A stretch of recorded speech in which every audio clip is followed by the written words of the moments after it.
E o que sustenta é a sua cultura, né? O seu propósito, eu digo que o que sustenta uma empresa é o seu propósito, é a sua cultura, alinhados à sua estratégia. É isso aí, Então, essas três. Se você tiver esses três alinhamentos, cara, você tem uma empresa na mão. Se você não tiver, você perde a empresa, né, Sandrão? Nos desafios dos dias atuais, isso é um risco, porque você vai dispersar energia naquilo que não é relevante, buscando sempre alinhamento e consenso, né?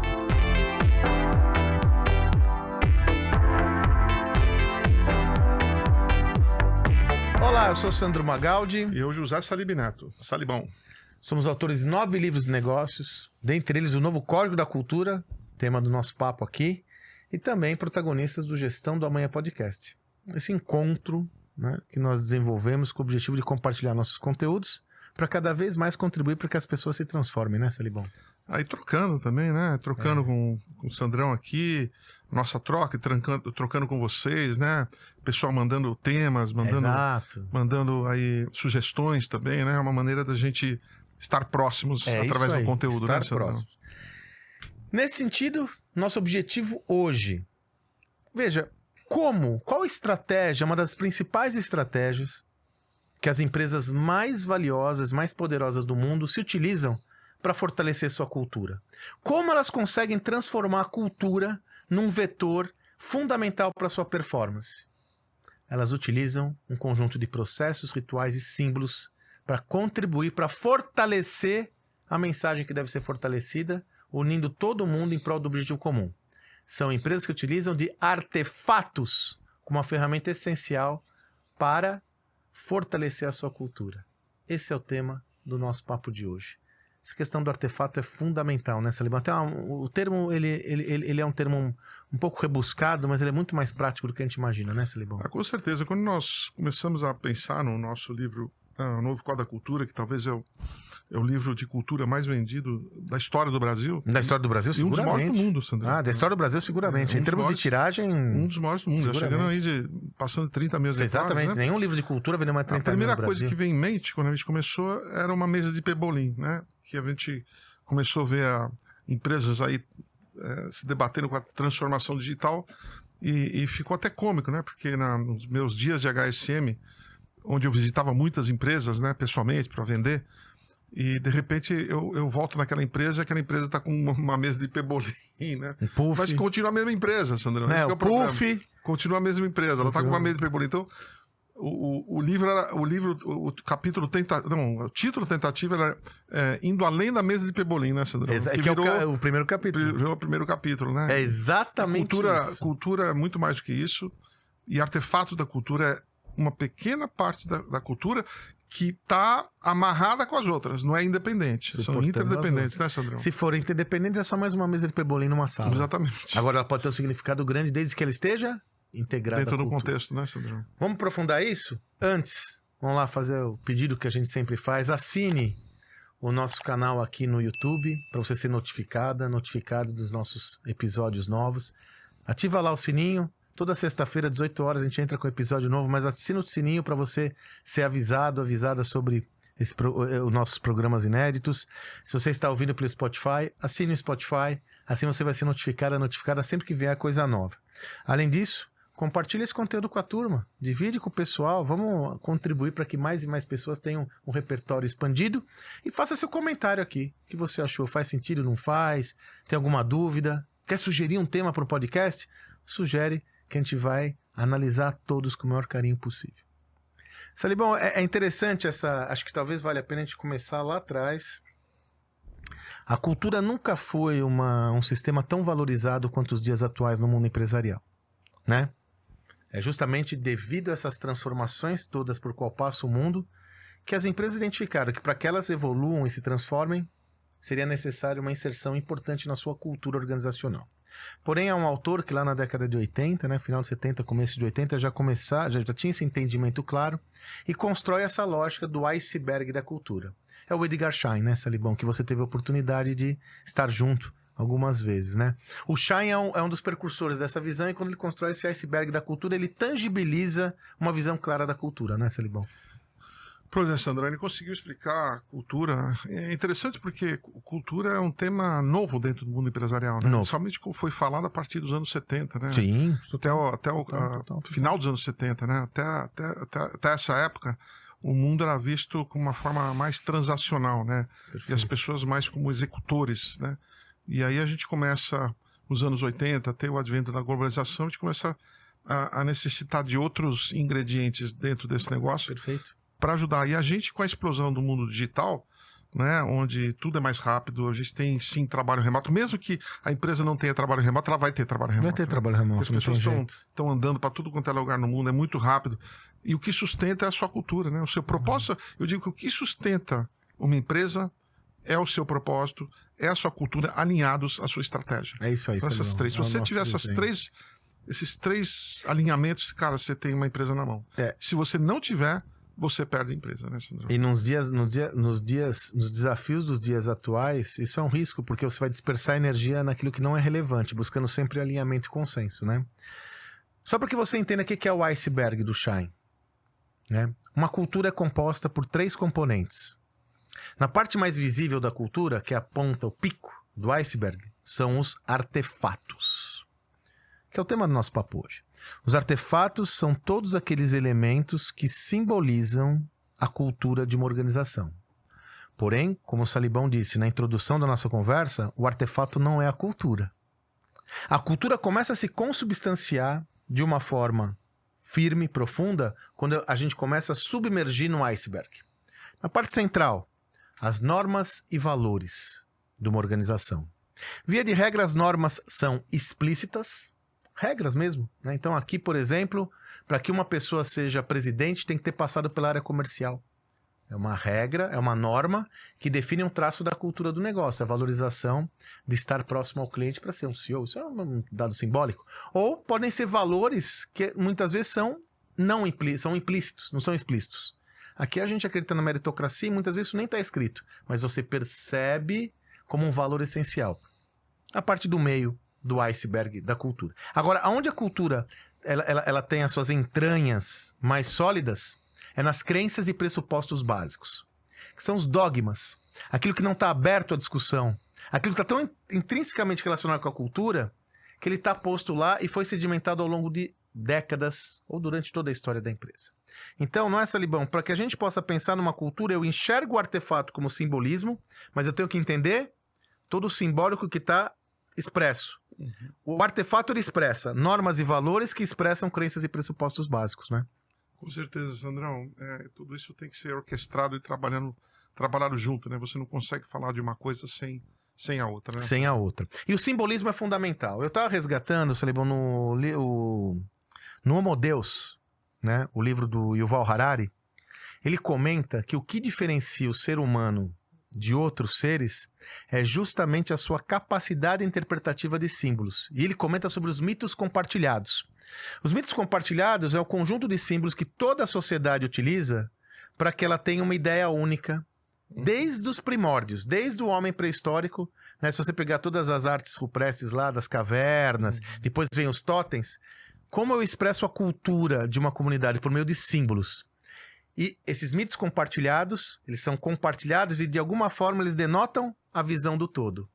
Uma empresa nada mais é do que um agrupamento de pessoas que tem que ter símbolos compartilhados para que todos entendam a lógica daquela organização. Que usam isso brilhantemente foram os romanos, né, Sandrão? Sim, mas brilhantemente. Eles dominaram o mundo por mais de 500 anos, né? Quem vai para Roma, para a Itália até hoje, né? Cheio Você de vê os artefato. simbolismos todos, as estátuas, até a gente fala a gente está escrevendo aí sobre motor 1, motor 2, né? Mas eles já viam isso lá de trás, né, Sandrão? Sim. Com o Deus Janus, né? Deus Janus, que é para quem não sabe, né? O Deus Janus é a mesma cara olhando para o futuro e olhando para o passado. É a mesma cara. É uma estátua que está no Museu do Vaticano, né?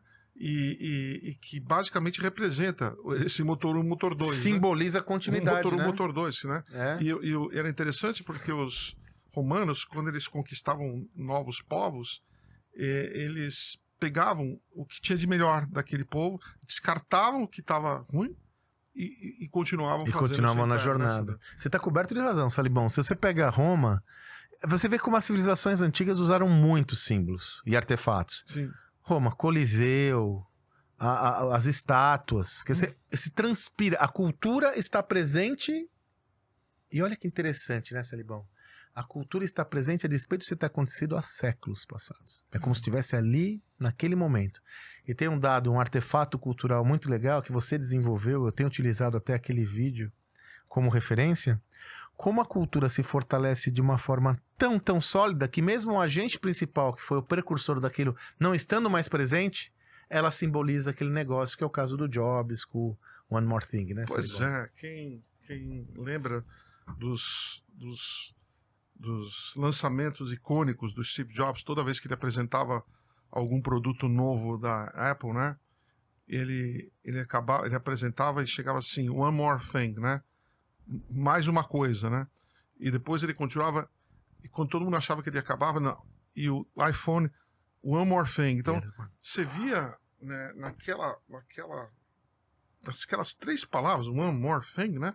Um artefato total. Você imagina a turma da Apple vendo isso, fala, cara, toda vez que eu fizer um produto, eu vou ter que pensar num One More Thing que esse produto possa fazer, né? E ficou. Tanto que o Tim Cook usa até hoje, né? Quando vai fazer as apresentações do fone. E quando ele fala assim, One More Thing, o público vem literalmente abaixo, Sandro. Vem abaixo. E, então, os artefatos, eles são expressos de várias maneiras. Várias maneiras. Não necessariamente só com uma mesa de pebolim e uma mesa de ping-pong. Ele pode ser expresso de um comportamento do CEO. Ele pode ser como... um evento. No caso do próprio o Edson Bueno, durante um período, né? Ele construiu talvez a empresa que mais aprendia no Brasil. Não tinha empresa que mais aprendia. E qual era o artefato dele? O cartão de visita. Diretor de treinamento. O CEO da empresa era o diretor de treinamento, Sandrão. Top demais. Então, esses artefatos, eles vêm com comportamentos, com símbolos, com palavras, né? Com cargo. O próprio Satya Nadella, quando entendeu que ele tinha que mudar a cultura, ele trocou o C de Chief para C de curador da cultura. Olha que coisa. Curador da cultura. Então... E aí você traz um outro elemento fundamental, né, Celibão? Que talvez o principal artefato de uma companhia é ser o líder. Exatamente. Ele ocupa o papel prático de desenvolver as atribuições ao qual ele foi contratado para aquela posição. Atividade prática. Mas ele tem um papel simbólico. Como artefato da cultura, tá todo mundo olhando esse cara. Seus comportamentos dizem mais do que suas palavras. Todos os comportamentos observáveis ou fortalecem coisas ou enfraquecem coisas, mesmo que ele não esteja explícito isso na fala, no escrito. Então, um dos principais artefatos da cultura do negócio é o seu líder. E Steve Jobs sabia isso como ninguém. Tanto que um outro artefato que você acabou de comentar, qual era da cultura da Apple? Os eventos de lançamento de produtos. Sim. Quer artefato mais forte que isso, Salibão? Todo mundo esperava aquilo avidamente e falava não só pra fora, falava pra dentro. Exatamente. Né? E ele usava aquilo com brilhantismo, né, Salibão? Cada comportamento, como o One More Thing, cada comportamento era estudado. Você percebe que ele era um mestre na comunicação e engajamento das pessoas em prol de uma mensagem. É um mito compartilhado. Com certeza, André. Aquilo estimulava, né, a turma da Apple a desenvolver coisas. Era a partir que nós chegamos nesse ponto. Só que agora, o One More Thing, né? Isso faz, né? Já estamos na 15ª versão do iPhone, né? E o 16ª vai ser o One More Thing, né, Sandrão? Tem que fazer. Você viabiliza uma outra lógica relacionada a isso. Olha a importância disso. E você sabe que tá lembrando, Salibão? Vou até fazer um slide disso e eu te mando. O Jobs tinha uma fala. Ele dizia o seguinte: o homem mais poderoso da Terra é o contador de histórias. Uhum. O homem mais poderoso da Terra é o contador de histórias. E ele era um storyteller, assim... com certeza. Fortalece a cultura. Uhum. Os símbolos se transformam em narrativas. As narrativas devem ser utilizadas com disciplina e frequência para fortalecer quais são os comportamentos aceitos e enfraquecer aqueles indesejados. Quem faz isso? O líder. Não só o líder principal, minha gente. Middle management, média gerência, N1, N2. Todas as camadas de liderança têm um papel fundamental para fortalecer ou enfraquecer a cultura de um negócio. Você falando de liderança, eu lembrei de outro caso que você que me sugeriu, eu adorei. aquela série do Spotify aquela série do Netflix sobre o Spotify, né? Eu lembrei disso porque é um outro artefato que eu gosto de usar também, que a gente usa no livro, Salibão. Olha que interessante. Muitas vezes, já falamos sobre isso no episódio que nós falamos sobre cultura, uma cultura fica tão forte, que ela vira uma cultura inflexível. Aquilo que deveria ser uma alavanca para o crescimento do negócio se transforma numa âncora, né? Ou numa potencial âncora. O Spotify, por isso que eu lembrei da série, né, Salibão? Ele era o Daniel Ek. Era o fundador. Ele sempre foi obcecado pela excelência. Isso é muito retratado competindo em milissegundos, né? Competindo em milissegundos. E tudo era, assim, estado da arte. Ao longo do tempo, esse compromisso com a excelência do Daniel Ek na Spotify criou uma cultura da perfeição. Que é legal, né? Tem a cultura da perfeição, pero não mútil. A cultura da perfeição fez com que as pessoas parassem de tomar risco. Eu não aceito 9,5, é só 10. E para ter 10, eu tenho que ter certeza absoluta do que eu vou fazer vai ser o melhor. Percebendo isso, o líder, de novo, Daniel Ek, ele vem com uma fala que não. É possível. Para que a gente possa inovar, a gente vai ter que tomar risco. Vai ter que errar. Ele vem com uma frase, né? Nós queremos ser a empresa que erra mais rápido do que qualquer empresa. A partir dessa visão e esse enunciado, ele começa a criar um artefato. Um dos artefatos que ele cria para viabilizar essa visão é o fail wall. Muro da falha. O que é o muro da falha? Todo projeto do Spotify que não dá certo, o líder e a equipe, o Squad, lembrando que foi o Spotify que criou o conceito de Squad, como derivação do Scrum, esse método ágil que é o mais popular do mundo. Todo líder do Squad tem que, toda iniciativa que deu errado, ele tem que escrever a iniciativa que deu errado e colocar um post-it num muro que fica exposto para todo mundo no escritório. É o muro da falha. Ali ele vai colocar o que aconteceu de errado. Então, primeiro ele cria um artefato para mostrar que todo mundo pode errar. Faz parte da cultura desde que seja orientada ao acerto. Mas não é só isso. Ele cria uma rotina. Então veja que o artefato é um simbólico, mas ele deve ser acompanhado de algum tipo de estrutura para fortalecer a mensagem que você deseja. Ele cria uma rotina, que é o seguinte: 3 preceitos. Não importa quem errou. O que importa é o que aprendemos com o erro e o que faremos diferente na próxima oportunidade. A partir dessas 3 questões, é gerada uma reunião onde as pessoas discutem e respondem essas 2 questões e no mesmo muro colocam quais são os próximos passos. A partir daí ele começou a mudar uma cultura da perfeição, que continua sendo uma cultura da perfeição, mas introjetando a inovação e o risco como elemento essencial para que as pessoas arrisquem e entendam que o erro faz parte do processo. Eu quero ser a empresa que erra mais rápido que qualquer um. Percebe, Salibão, que quando, por meio de artefatos e símbolos e rituais, você consegue fazer o quê? Ir adaptando a sua cultura para o caminho desejado. Isso é um bom exemplo, né? Ah, fantástico, né? Eu adoro. Para quem não sabe, a Spotify tem 500 milhão de assinantes, né? Sendo que 250 milhões são pagos, né?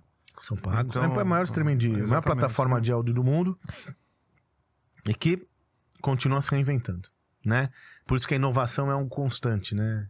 Aliás, o Spotify é um excelente exemplo. Vamos trazer de novo o nosso próximo livro aí, como o lance do Jobs to be done negativo, né? Com certeza. Como ela tirou toda a fricção e continua tirando, né, Salibão? Como ela tira toda a fricção para gerar uma experiência excepcional. Salibão, falando do líder como artefato, um dos exemplos que a gente usa muito, você sempre menciona, aqui no Brasil, né? Um momento crítico de uma organização muito bem sucedida, quando a XP abre o capital na Bolsa de Valores americana, como ela transforma, como ela mostra o poder do líder como artefato da cultura, né, Salibão? Ah, com certeza, né? Um momento incrível que o pessoal da Bolsa americana pediu para o Guilherme Benchimol e seus sócios para se vestir um pouquinho melhor. Isso é muito botaram uma informal. gravatinha, um blazer, né? Para fazer. Mas ele falou, mas eu nunca trabalhei desse jeito, né? Nós nunca trabalhamos assim. Nós vamos do jeito que a gente trabalha, né? Exatamente. Eles fizeram um filminho indo de trem para... Né, todos eles iam ficar Nova milionários naquele dia, e indo de trem lá para a Bolsa. Ou seja, mas, de novo, né, isso aí é um artefato da cultura, né? É uma cultura onde você está focado no trabalho, mas de uma forma relaxada, né, Sandrão? Né? Uma forma relaxada, colaborativa, né? Ele conseguiu pegar aquele conceito de meritocracia que foi criado lá pelo Banco Garantia, pela XP, pela Ambev, mas que foi levado ao extremo, né? E ele conseguiu trazer de uma forma mais saudável até, né? Para esse mundo que virou exemplo para a própria Ambev, né? E nesse vídeo mostra, né? Ele quer dizer, olha quantos elementos simbólicos desse vídeo, né? Mostra ele indo pra Nasdaq de metrô, De jeans. hiper informal, como se fosse outro dia qualquer, confundido com a população como um todo. Quando ele sobe ao palco, ele sobe com uma bandeira do Brasil. De camiseta? De camiseta. Ele fala sobre o valor do empreendedorismo. Percebe? Olha o simbólico. Tudo isso estudado para fortalecer um conjunto de crenças que eu quero... Lembra do iceberg? Eu uso o artefato para fortalecer valores e normas, mas sobretudo para fortalecer as crenças e pressupostos básicos que eu desejo. Né? É um efeito cascata, que vai gerar efeito. Com papel de professor, né? Porque você vê naquele speech dele, estamos aqui para ensinar o brasileiro a investir melhor. Olha as mensagens-chave. Né? Ensinar a investir melhor. Não estamos aqui para fazer com que o seu investimento seja maior. Nós vamos te ensinar a você investir melhor. Ou seja, nós somos uma escola e não simplesmente mais uma empresa de investimentos, né, Sandrão? Exatamente. Olha a mensagem como isso... Então, vamos lá, pessoal. Cultura serve como ideia unificadora. A cultura organizacional ajuda a orientar todos os membros de uma comunidade, de uma organização, em prol de um objetivo comum. Os símbolos são um suporte para que isso aconteça de fato. Os artefatos tangibilizam isso e contribuem para essa orientação. Então, a partir do momento que ele faz esse discurso, ele está fazendo o quê? Mostrando o caminho e orientando a todos pelo mesmo caminho. Esse é o ponto fundamental. Falando em caminho, um outro elemento que você colocou aqui, que lá no episódio que nós fizemos sobre o Mercado Livre nós citamos, que é um dos artefatos principais da cultura, são seus princípios. Os princípios organizacionais, ou a visão, o propósito, tudo isso faz parte desse componente de unificação da visão, né? E eu peguei aqui um efeito que a gente gosta muito de estudar também, né, Salibão? Você comentou sobre no programa do Mercado Livre, sobre a visão do Mercado Livre, democratizar o acesso ao comércio na América Latina, né? Eu peguei uma outra organização que a gente estuda muito, que também tem um princípio que funciona como artefato, que é o iFood, né? O iFood tem como princípio hoje, né? A visão principal, alimentar o futuro do mundo. Alimentar o futuro do mundo. Olha que proposta transformador massivo. Eu não sou um aplicativo de alimentação. Sim. Eu não represento só... Eu quero alimentar o futuro do mundo. Não é só alimentar o mundo, é alimentar o futuro do mundo. Por isso que entra a tecnologia como forma de ser o vetor disso. Essa ideia unificadora, ela contamina ou contagia a cultura do negócio. E aí ela justifica ações do iFood que não se submetem exclusivamente, aliás, para quem não sabe hoje, mais da metade, quase metade do faturamento do iFood hoje vem de produtos que não sejam da alimentação, né? É do mercado, é da fintech. Moto elétrica. Né? Isso justifica a iFood investir em frentes como moto elétrica, como cartão de alimentação, percebe? Porque meu negócio é alimentar o futuro do mundo. Então eu tenho que cuidar dos meus moto-entregadores para que eles possam fazer isso melhor. Eu tenho que cuidar... Então, o artefato funciona como ideia unificadora. E veja como a turma lá do Fabrício, do Diego, é boa de cultura. Outro artefato, Salibão, que a gente usa toda hora, os jet skis. Nós já falamos sobre o que aqui, né? O conceito de jet ski. Quando eu falo de motor 1 e 2 de crescimento, o iFood que popularizou esse termo, ele comenta que o motor 2 de crescimento é como se o motor 1 fosse um grande transatlântico. Complexo, desafiante, mais de 70 milhões de pedidos entregues todo mês. Para inovar, ele tem que colocar jet skis no mar, que tem mais flexibilidade, são mais ágeis. Olha a metáfora que ele usa, Salibão. Olha o artefato que ele usa justamente para mostrar para todo mundo que aqui tem espaço para construir jet skis. E aí, aquilo que você fala da semântica. Eu enxergo o jet ski e falo, pô, eu também posso contribuir nessa construção de jet ski, né? Com certeza. Aliás, a semântica é outro elemento que fortalece demais isso, né? Sim, isso está embutido dentro dos princípios também, né? Dos princípios. O que eu mais gosto de todos, acho que nós temos bons exemplos aí de princípios escritos, né? A Amazon, né? É seus muito 14, boa, cara. A gente fala da Amazon, é de matar, cara. Ela tem umas coisas muito boas, cara. Cara, como é que você alinha 1,5 milhão de colaboradores, né, Sandrão? É muito bom. Cara, os princípios alinham tudo, né? Então, e eles são tão... E o princípio da Amazon, né, Salibão, ele vem com o princípio e com o que ele quer dizer. Exatamente. Então, os 14 princípios... E é uma coisa assim que não foi feita pelo Dev, foi feita pelo grupo, né, Sandrão? E muda. Você não escreve agora e implementa goela abaixo. Salibão, e muda. Exatamente. Porque o grupo vai trazendo isso, porque o mundo vai mudando, né? Esse é um ponto fundamental, né? O mundo muda e você vai adaptando os princípios, né? E na Amazon, nós fizemos um programa da Amazon, quem desejar ouvir, tá aí, é só pegar na nossa playlist, tá? Só sobre a Amazon. O Salibão falou sobre um dos artefatos da cultura da Amazon, né? Que são as mesas com portas de madeira, né? Olha como eles valorizam. Agora tem um outro artefato muito bom que é o lance da sala de reunião, né, Salibão? Com a cadeira da cabeceira. Cadeiras vazias, uma cadeira vazia em algumas reuniões para mostrar... A da cabeceira. Da cabeceira, a cadeira do cliente, né? O agente mais importante daquela reunião não está presente. Não adianta nada você falar que você é uma empresa focada no cliente se você não demonstra isso por artefatos, né? Então, o Jeff Bezos é mestre nisso, né? A mesa dele ser feita da porta, que foi a primeira mesa que ele teve, né? Para mostrar que cada centavo que é ganho na Amazon é gasto na satisfação do cliente, né? Sim. Na própria... No próprio carta de princípios, onde primeiro a obsessão pelo cliente não é foco no cliente, é obsessão pelo cliente. Olha a semântica. Ele muda de foco para obsessão. Olha o simbólico, olha os artefatos. Não é verdade? Né? A cadeira vazia na cabeceira, olha o artefato. Todos os prédios, Day One. Olha o artefato. O próprio relógio... Isso que eu ia te falar, fala do relógio, que o relógio transcende a Amazon, é uma coisa do Bezos. Ele patrocinou aí um relógio gigante que vai durar não sei quantos 1000 anos, acho que eu perdi até a conta. E ele botou... Aí você fala, por que o cara...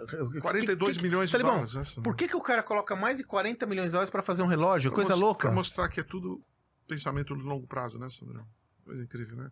Então a gente tem artefatos. Quer dizer, ele constrói um relógio, faz um investimento de mais de 40 milhões para fortalecer uma mensagem que é tudo sobre o longo prazo. O tempo do relógio é o tempo Falando dele. de longo prazo, Sandrão, a gente tem que trazer à tona também a questão da transformação cultural da China, Sandrão. Tá. Que coisa. Tá. Cara, assim, a China simplesmente ela mislida, não sei como é que se chama em português, né? Misread, né? Ela não tem... A maioria das pessoas não tem a leitura correta. Veja, você se recorda que quando nós fizemos um GA Talk, que nós fizemos 2 sobre China, né? E uma foi com o Enchi, e ele comentou, o brasileiro conhece muito pouco da China, ela é muito pouco interpretada.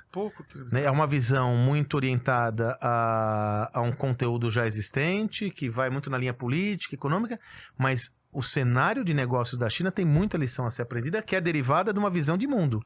É uma centralização descentralizada, né? Você teria que fazer... Aliás, podemos fazer um podcast inteiro, né? Sobre perspectivas. Sobre a China, né? Mas a questão do artefato da cultura é interessante, né? Porque 1978 foi um ano marcante para a China. Foi o ano que eles decidiram falar, nós não vamos mais ser pobre, nós não vamos ser mais humilhados, e nós vamos nos transformar.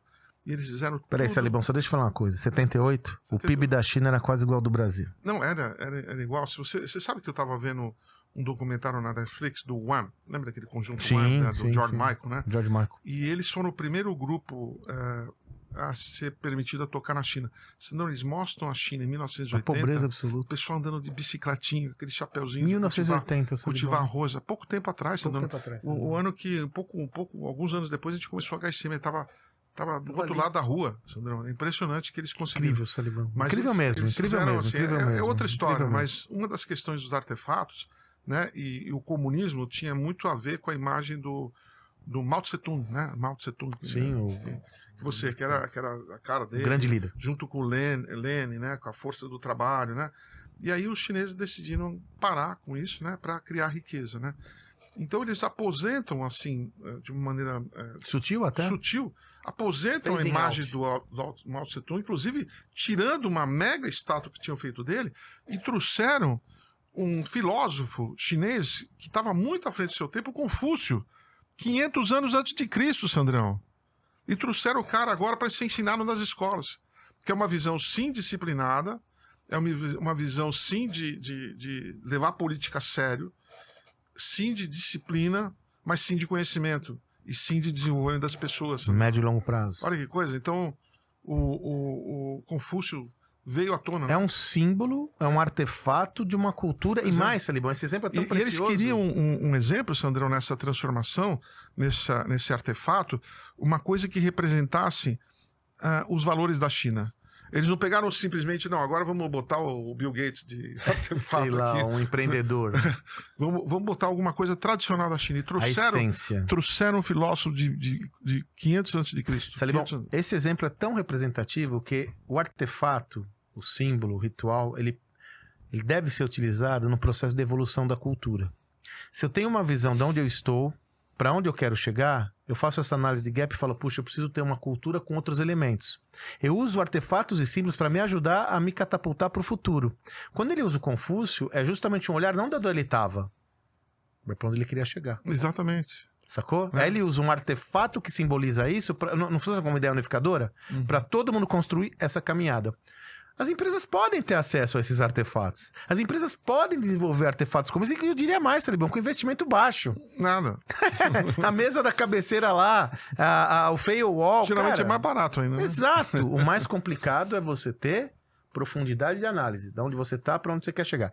E você sabe que eu tava lembrando uma coisa que você tava falando? Nosso amigo, o Eloy Dávila, da Flytour. Tava lembrando dele agora. Fiel representante. Aliás, participava da HSM quando a Flytour era sim. pequenininha. Sempre valorizou demais a HSM. Eu fiz a história do Eloy lá no meu sucesso.com, né?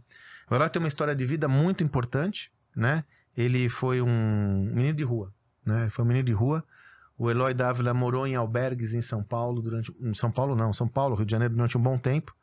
Tem até uma fase marcante do estudo de caso dele lá no meu sucesso, quando ele tá... Ele tá morando em Portugal agora. Não, tá muito bem. Cruzei com ele aqui Aqui na padaria? Não, eu cruzei lá no Uruguai, que deu pra ver ele. Pois, ele tá muito bem. O Eloy, ele tava, até nós retratamos isso, uma parte que ele se emocionou bastante, passando em cima do viaduto do Anhangabaú, em São Paulo. Ele olha pra baixo e fala, vou me jogar. Aí ele fala, eu só não me joguei porque eu fiquei preocupado de cair em cima de alguém e machucar alguém. Morava na rua.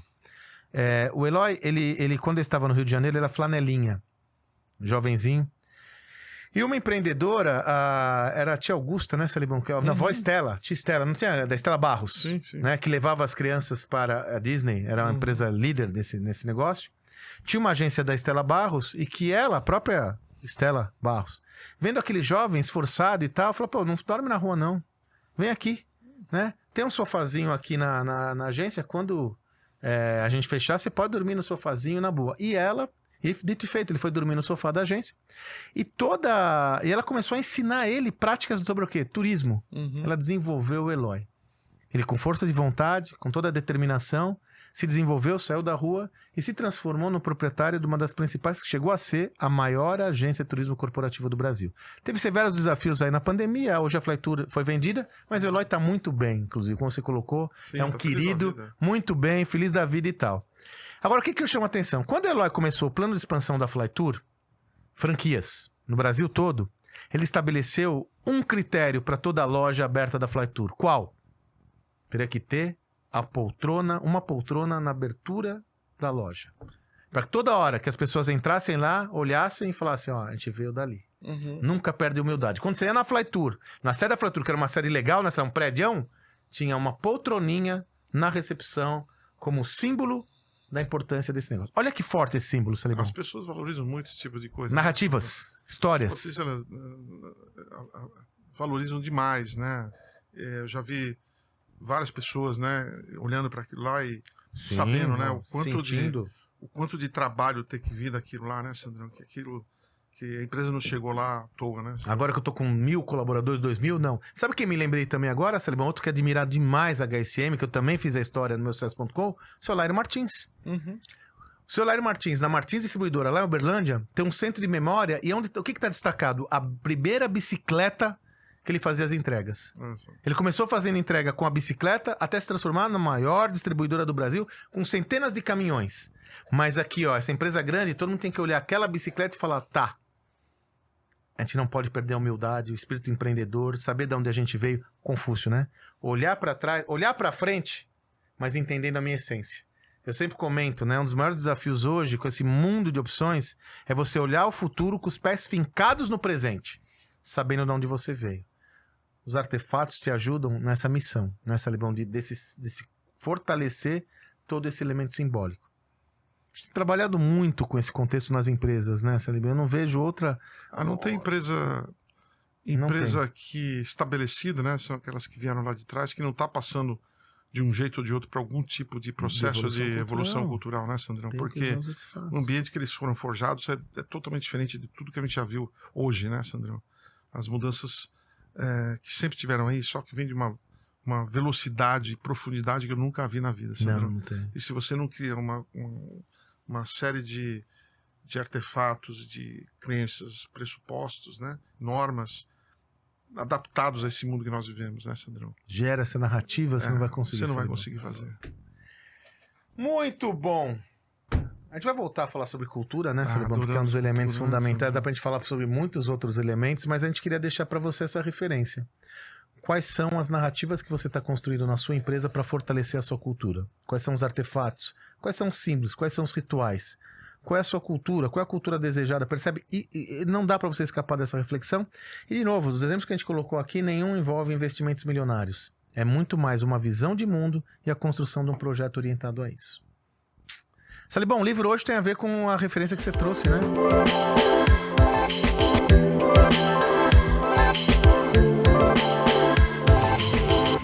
Pois é, cara. Tô lendo esse livro aqui, fascinante. Ele é novo, Sandrão. né? Sim, ele é novo, escrito por uma moça Keiyu Jin, chinesa, que obteve seu PhD em economia em Harvard. Ela passa metade do tempo dela na China e metade do tempo dela em Londres.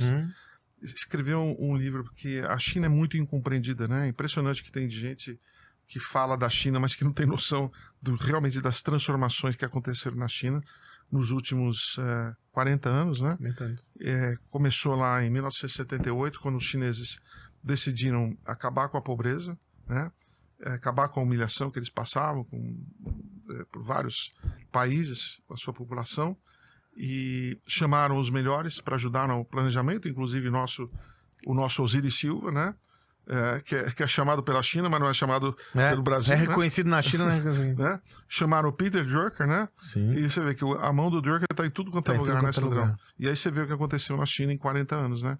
A China, para quem não sabe, pessoal, entre 7 e 10 anos, eles vão ser a maior economia do mundo, vão passar os Estados Unidos, e daqui a 7 anos, 1 bilhão de chineses vão viver do mesmo nível de vida, de estilo de vida do que os americanos. Mesma 1 faixa bilhão, de renda. mesma faixa de renda, mesmo conforto. É fantástico. E esse livro explica tudo, Sandrão. Tudo planejado. Nada vem. A bola não entra por acaso, Sandrão. Esse livro explica tudo. Eu ainda estou lendo, eu estou simplesmente abismado e vendo como eles fazem essa evolução sem esquecer os seus valores, né? Os valores culturais da China, ao mesmo tempo que eles aposentam a estátua, aposentam a imagem do Mao Tse Tung, né? E trazem a imagem do Confúcio, né? Foi um filósofo chinês de 500 antes de Cristo, né? Trazendo o seu pensamento muito mais avançado, né? E para a China e ensinado em todas as escolas. A China é comunista. É difícil dizer. Eles são um governo centralizador com descentralização. Centralizador com descentralização, Sandrão. E se você me permite uma observação, né? Eu acho que em termos de aprendizado a gente tem que ser agnóstico. Sim.